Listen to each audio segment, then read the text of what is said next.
Hello guys.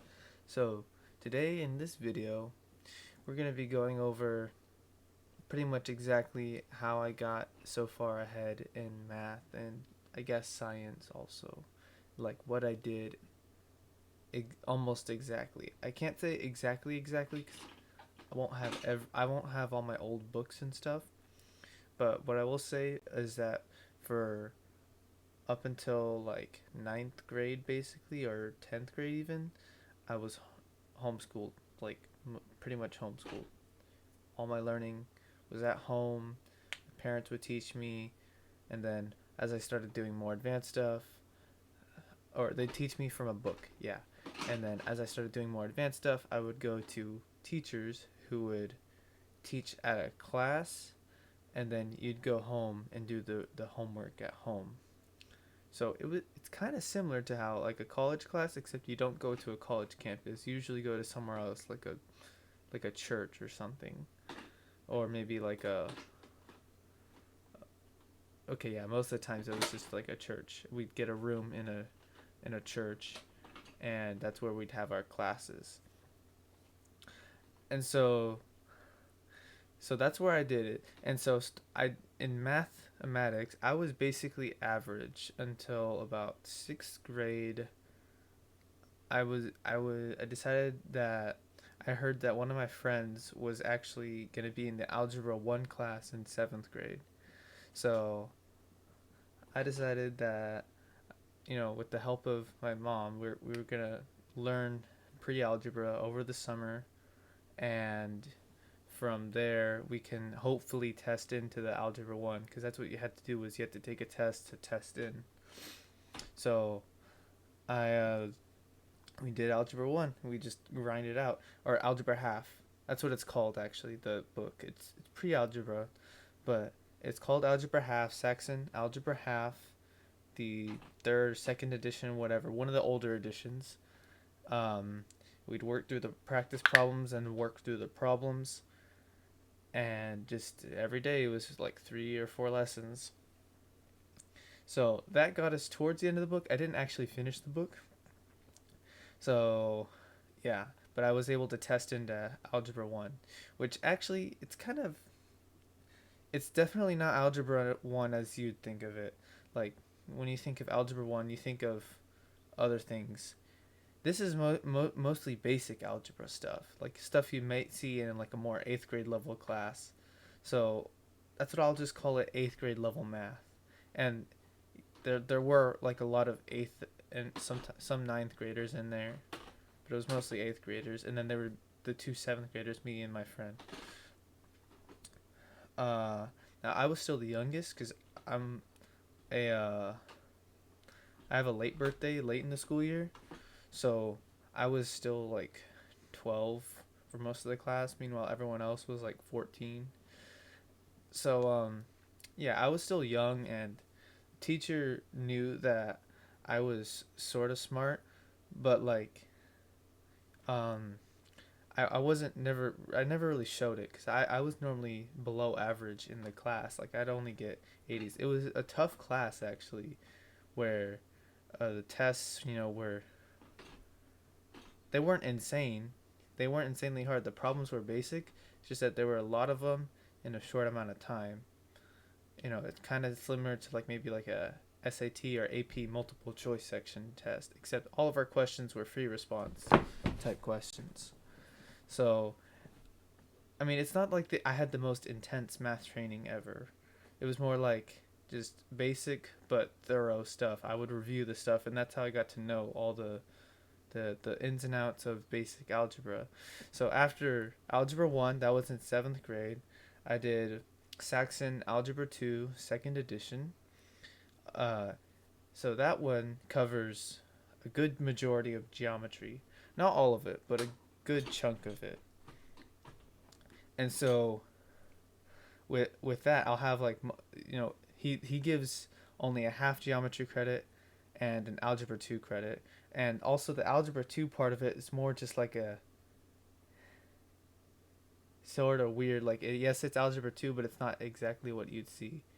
The next book, which is the pre-calculus book, is more what you'd see like in an Algebra II, but also you'd see it in pre-cal. It basically that's where things got pretty real, which was in ninth grade I took advanced mathematics, which is a pre-calc class. It gives you pre-calc, trigonometry, and college algebra credit, and I think the second half of geometry.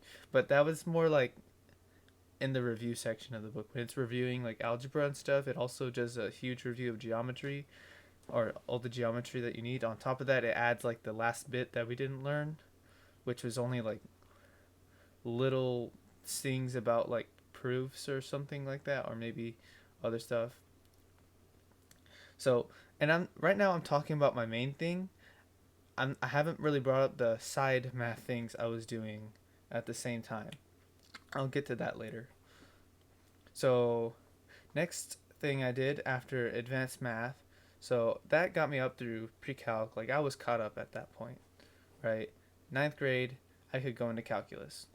So his calculus class is the AP AB section, and it's Saxon calculus, and he does it online because not many people take his class. It's a little bit intense. It's like actually somewhat difficult if you're not like a good. He recommends it to only his A students.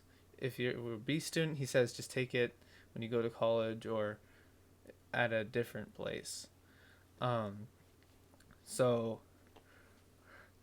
since it was online, he what he would do is just he'd send you the lessons and you'd watch them and then you'd do just like class just online, and it wasn't live. It was just on a video. They weren't YouTube videos. I wish he did make them YouTube videos, but they'd be really good. Like I feel like eventually they should be put on YouTube, but for now, I think the price you have to pay for them is worth it because they're good teaching. Because at a nice slow pace, but you can speed it up if you want. So he so I would keep going through these. Just I had nothing else to do that summer. Well, I had a couple other things I did, but I'll get to that later. But other than that, I could just work through calculus and keep working through it. School year started, kept working through it, finished his course, and then I had to start the BC section of the book. And for that, I had my brother teach me the BC section. He's a PhD student in math, so he taught me the BC section of calculus. And then at that point, what I did with this school was okay. So I need to now bring up where I'm taking the higher level classes, which is at a local community college, and it's actually a really good community college. Like the main campus looks more like a small university rather than a community college that you'd normally think of, but and also the teachers there too are pretty good. It's not like lame cheap teachers. So I call it more like an early university type place, not rather than a community college. But anyways, so there, I was already taking a couple classes, but not too many. Just to get into the feel of taking college classes. A nice way to think of it is like an AP class where you go to a college, right? That's all it is, because it's the same like dual credit system. Like it's the same, get the same college credit. Like instead of taking AP chemistry, I took general chemistry 1 and 2 at the college, and I get the same credit that you would if you did AP chemistry. So at that college, though, you can take even higher level classes like Calculus 3, which is, well, that's what we call it in the States, but it's also known as multivariable calculus, or things like differential equations, linear algebra, or, organic chemistry, although organic chemistry credit doesn't transfer over as well. I think it's probably because of the lab, I think, because the labs there are still kind of meh. I mean, we have a science building, but it's not amazing. Anyways, back onto math. So, to get into Calculus 3, that they required you to have a Calculus 2 credit, or at least already be enrolled in Calculus 2. I wasn't taking Calculus 2 at the school, so basically I had to go to the dean of the school and tell her that, or not the dean of the school, the dean of the math department, and tell her that, hey, I'm taking BC calculus. I'll be done by December, and I want to take calculus 3 because that's like the next thing to take. And she said fine, and I got signed up for calculus 3. It was pretty simple, I guess, but I kind of wanted to make sure that like it was absolute proof. So it was around that time I decided I wanted to do the world record for integration, just to like sort of prove like, hey, I did calculus 2, right? So it was around that time I started planning to do the world record.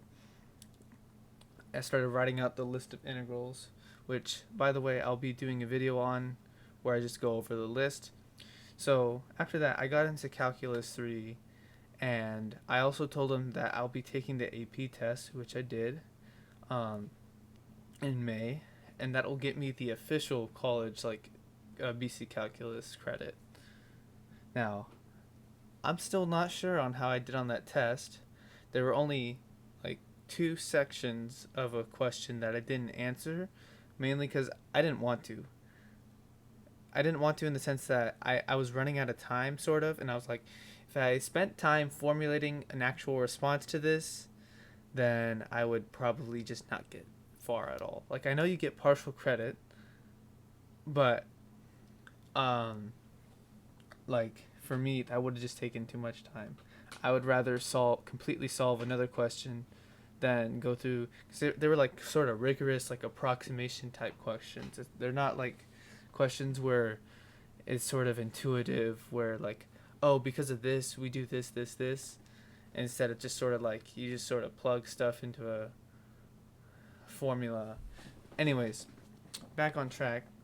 So let's go back to 7th grade, where we do side math things. Now, what are these side math things? They're things that are not actual credits, but I'll still maybe put them on like a transcript, depending on how like intensely I took the class. Like, so the first thing I did was back during Algebra II, I started taking formal logic with my brother. So the formal logic thing was sort of like an introduction to like symbolic logicisms. I think that's what it's called. And like you learn how to do proofs with logical statements, and that was really fun. And then after that, started getting into more mathematical proofs. So I started learning how to do actual math proofs after I learned how to do the logic proofs. And then, so after that, a sort of section on like math proofs where I do like proving certain things about functions or like how certain mappings work. Because, this is all stuff I could understand from like an Algebra II student. After that, I did number theory, or like a sort of introduction to number theory, stuff like you'd see maybe in like a competition math type thing where you have to know like your modular arithmetic, your sort of, your the Euclidean algorithm and your Chinese remainder theorem and all that good stuff. I wasn't amazing at it. I didn't do tons of problems. Like I said, it was more like an introduction. I would just sort of go through it with my brother. We'd do some questions. And, since it builds up from things like you already learned, I still remember some of it, but not like too well. It definitely wasn't as good as if I took like a full class on like number theory. So then after that, I did an introduction to abstract algebra, which was basically just group theory, introduction to group theory at least. I learned what a group was, what different types of groups there are, like a cyclic or that's the only important one I remember, in different spaces like ZN or Z2 or something like that, or like the cross spaces. I don't remember tons of it. Like, if someone were to start talking about it, I could maybe follow along what they're talking about, but there's no way I'd be able to explain it. I definitely, that's probably going to be one of the first courses I'm going to take in university. So, yeah. After that, I did intro to probability. Again, that's more of a thing that you'd see like in a competition math thing where you learn how to do like n choose k, different identities with like the probability thing, um, and how to use that to solve different types of problems. It was pretty fun. They weren't like super complicated. I did kind of want to get into the intermediate probability, which is where you do like, or I did get into it for a little bit, but then I started the BC calculus, um, and I was more focused on that. But the intermediate probability was where you get into like the actual, probability, theory stuff, where you do like generating functions and certain things like that. A lot of expected values. I got into a bit of that, and then I think I sort of stopped. But yeah, so that's how I've been. And then during this summer, like right now, I'm currently taking differential equations and vector analysis or whatever. Like, I have the book right here. No, I don't. Where'd the book go?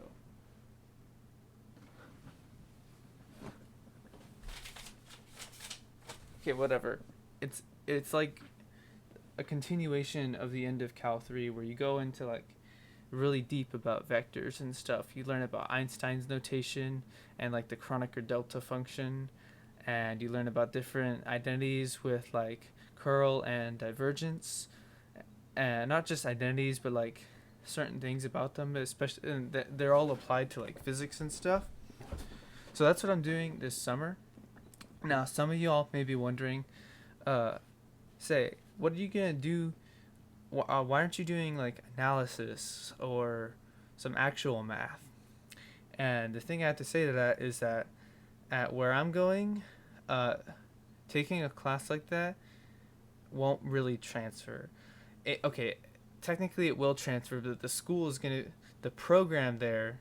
So like, okay, it'll transfer on my transcript to the school, but the school may say, yeah, you took that class, but the department of math might say, hey, you're going to need to take our version of analysis.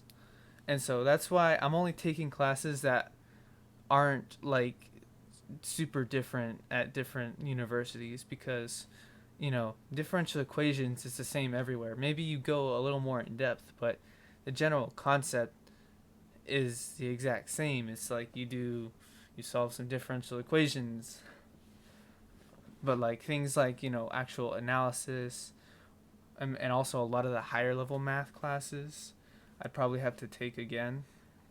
I'm hoping that I don't have to take like linear algebra or differential equations again. Maybe things I'd be okay with taking again would be like partial differential equations, or like maybe differential geometry if I take that. I'm still not sure exactly on the classes I want to take after linear algebra, because that's the class I'm doing in the fall. I'm taking honors linear algebra. And yeah, so I know this was a little bit of a long video, but hopefully that explains like everything to you. I went over the books, I went over the exact timeline of things I did. I mean, I could go into more depth about saying, hey, I did like 30 math problems a day for 4 days a week. 30 math problems at my level. Now, it sort of shrunk as I sort of got to the higher level math. I went from 30 to 20 to now it's around 5, maybe less, because the differential equation stuff is getting a little bit tough. But yeah, that from what I like, from what I know, is that basically if you just do math problems and keep refreshing yourself, that's another thing. Don't just forget about how to do problems, because like if you keep refreshing yourself over and over until it's eventually somewhat muscle memory, you're gonna be fine. And like same can be said with tests, like math tests. Like I'm really bad at tests, and I know why I'm bad at tests sometimes, because the tests I do good on are the ones where when I go into that test, I can feel so confident. Like, I'm not even kidding how confident I need to feel in order to do good on a test. Because I notice whenever I don't feel confident about something, that's when I don't do good on a test. I went into this differential equations test really confident. I went over the reviews twice. That's what I do. Go over the review twice. Once a week before, once the day before. Right? That might sound like an overkill. Maybe it is. If you're on a time crunch, then maybe you need to find a little bit more efficient.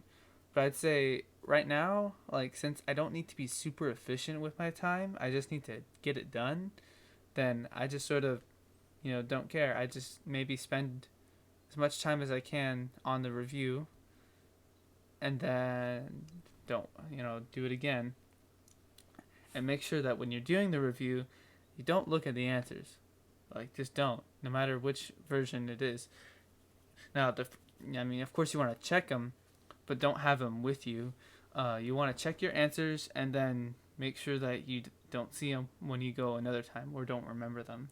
I know that's a problem I have is like I'll remember the answer and be like, oh, okay, just this simplifies to that, not actually realizing. And that's where a lot of my errors come in, is not actually fully simplifying or maybe simplifying wrong. So make sure you do that. Like, I still make errors on tests. I've only gotten like a couple 100s on a test within the past like 4 years. Most of my grades since pre-calculus, the end of pre-calculus, that's when I started upping like my study time. Um, that's that's when I started seeing like those high 90s and high yeah, and that's how I got into the calculus class initially. Because but before then, when I asked my teacher, hey, can I do calculus like as fast as I want, he said, he laughed. He's like, you're joking, right? Because it's not like he didn't believe in me. He just said, I believe you can do it when you show me that you can do it, or something similar to that. You know, it's like, because I wasn't showing results, I was getting 80s. He's like, what are you doing grubbing around in the 80s? You're smarter than that. You know you can be a high 90s student like everyone else in the class. And that's what happened. And of course, pre-calculus gets harder towards the end. And I was the only one getting like a 99 on the test. Meanwhile, everyone else was starting to dip into the 80s. So that's really all it is just studying, like reviewing, keep it coming to yourself. Don't just do the problems and then forget about them. Like, keep it fresh in your mind. If you want to keep yourself exposed to it, because like it fades really quickly. Imagine a game like Valorant or CS:GO. Think about how your aim happens. Like, imagine you were trying to play a tournament and you hadn't played the game in a week. There's just no way you'd be able to do amazing. Like, even if you're a good player, you probably wouldn't be able to do much unless that aim already is super good. You'll be able to sort of get back in the muscle memory within maybe 1 or 2 rounds. But if you're not like a professional, and you don't already have that muscle memory, of course, it's not like this kind of muscle memory. It's your brain muscle memory. Activating those neurons to activate the same way. That is how you do good on tests. And also, that is how I got good at math. So, yeah, I'll see y'all later. Sorry this was kind of long, but this is the in-depth thing. And it was a little long, but I'll be making a really much more streamlined version of this in the future. Like, I'll be making actual tips, actual like editing, because this is unedited. This is first take, raw video, 2006 style. And yeah, so that's what I'm doing. That's what I did. Plain and simple. Nothing crazy. Like, nothing insane, just doing it. I'm not the super smartest individual, but I still made it work. So, and you can too.